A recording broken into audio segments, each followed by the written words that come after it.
Hey everybody, Ben here from DMC Films and Cinderblock Studios, and today it's time for another product review. We're looking at Liquitex acrylic inks. Now these have been a staple in my studio for a long time. You can probably already tell that it's going to be a positive review. But what do I really think about them? What are these things anyway? And what are some techniques that you can do with them? That and more coming up.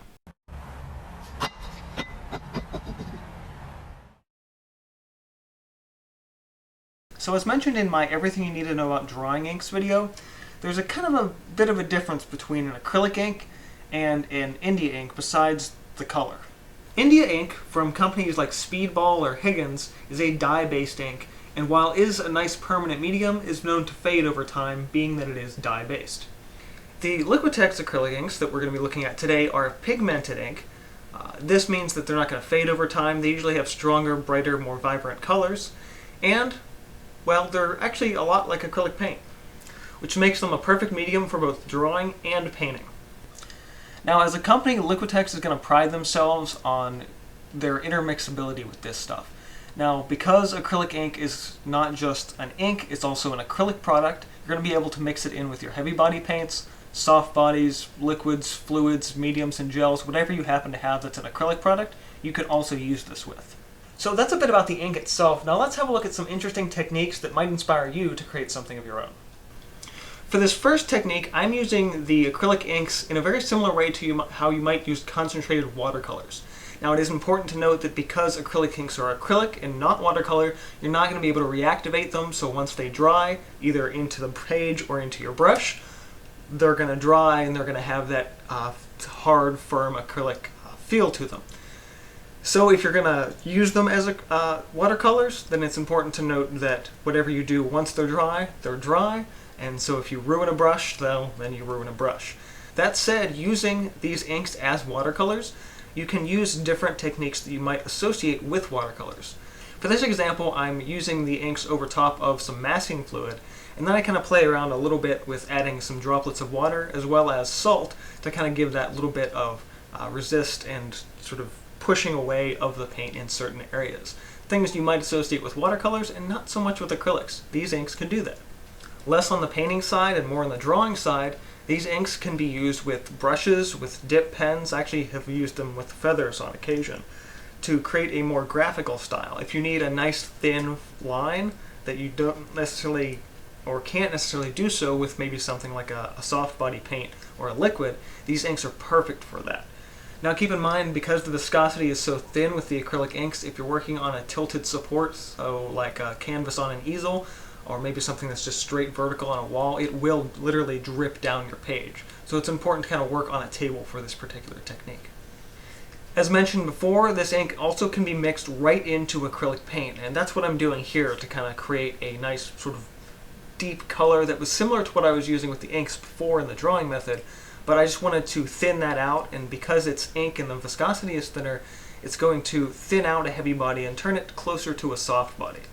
And just like mixing with your acrylic paint, you can also mix with a medium or a gel. For this final technique, I decided to mix up sort of a goldish kind of color, a little bit of a green gold, and mix that in with some matte gel to give it a nice sort of glaze to the rest of the piece and really kind of create a nice glow to things as well. I actually really love using these inks to create glazes, specifically because they can really get a nice strong tint to that color without sacrificing viscosity. So with understanding what this stuff is and how you can use it, you might be thinking, okay, what exactly are the pros and cons here? On the positive side, this ink is both great because of its intermixability. It's fantastic in terms of its color intensity, and there's enough variation in the different colors you can buy that it kind of gives you a nice wide palette to choose from. It's also an amazing medium to bridge the gap between something like watercolors, inks, and acrylics. On the downside, these little jars can get expensive. Now they're about $3 to $5 US on average, depending, you can chase the sales a little bit, maybe get some coupons, but in general you're looking at $3 to $5 for a little jar. And depending on how you use it, it could last you a really long time or a really short time. Now if you're one of those artists who, when you're using a product like this, will be known to kind of wipe the ink on the side of the jar, it's important to note, again, because this is acrylic ink, it's going to dry a little bit, and sometimes that makes the tops a little bit crusty. A lot of times you're going to get actually a separation between the eyedropper itself and the little plastic cap ring. Now this isn't exactly a big issue, but it's something that kind of took me off guard the first time, and I'm like, oh my god, I broke it! It's not necessarily broken, but you know, the two pieces can separate, especially if your paint's sort of sticking together there. And the final downside, at least as much of a downside as I can think of, is this ink does tend to separate. Now, all you have to do is pick it up and give it a little shake, and then you're good to go.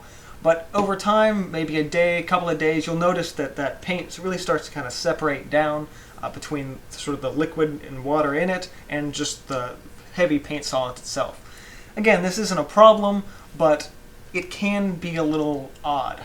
And if you're not paying attention, it can kind of be devastating to what you're working on. So despite a couple of strange quirks that this stuff has, I highly recommend you try this stuff and pick some up for your studio. The versatility of Liquitex acrylic inks to be able to use it as a painting medium or a drawing medium makes it just a really great value to have as just something else in your set. Plus, it's a great option if you're really particular about color. For example, an India ink is going to have sort of maybe a purplish, bluish kind of undertone to the ink, but if you need something that's like a nice strong black, then something like a Liquitex carbon black acrylic ink is going to be perfect for you. So I hope you found this little video interesting, inspiring, or just fun to watch. If you did, hit the like button, really helps this video out. Subscribe to the channel for more like this, and this has been from DMC Films and Cineblock Studios. See you guys next time.